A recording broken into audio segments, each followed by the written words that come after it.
Climate change is a matter of if, not when. It has been empirically proven. According to PBS Studios' Joe Hansen, 90 to 100% of climate scientists agree that humans are the cause of it. That's a number reserved for things like, is the Earth a planet? The consensus is in, and the impacts are going to be devastating. According to Feng Shu and Don Fleurny, the very balance of humanity could hang with climate change, whether it be from rising sea levels, ocean acidifications wreaking havoc on the ecosystem, or droughts disproportionately affecting those in poverty. Another thing that people don't often think about is how the security of the US could be compromised by climate change, whether it be from the hurricanes or wildfires increasing in severity and frequency, devastating military bases. An interesting speculation is that the melting Arctic ice could open waterways for both Russia and China to make militaristic movements and give access to US shores. The solution is complicated, as the US has exited the Paris Accords and the deadline is getting closer and closer to when we need to start acting.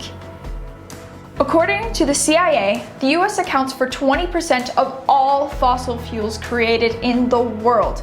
1/5 of all fossil fuels comes from us. Climate change requires multiple countries, and as a strong hegemonic power, we need to participate in something regardless of our infrastructure, our governments, and what we believe.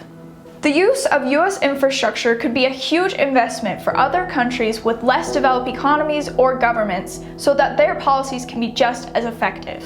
Let's ignore all the political minutiae for a second, because we could talk about that for hours and hours and not even get to what the plan is. And let's fiat it, or Latin for let it be. Let's say we give mandated grants to universities and other places of infrastructure for research and development, and also to utilize their alternative resources. Along with this, tax breaks or incentives could be given to major production plants that can successfully shift from fossil fuels to alternative resources by a set number of years. Now, the second problem. Where is all the money going to come from? In researching foreign military sales and domestic commercial sales, many sources reveal that climate offsets could be used from DCS and FMS for climate change mitigation.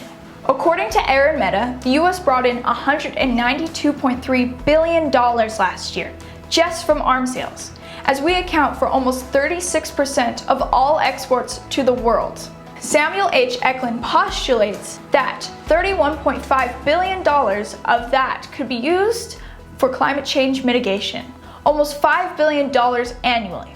That's only 32% of the $100 billion goal, but it's a step. Now, these are not all the steps that need to be taken, but they are some of the first major ones, because climate change is coming, and we need to be prepared for it.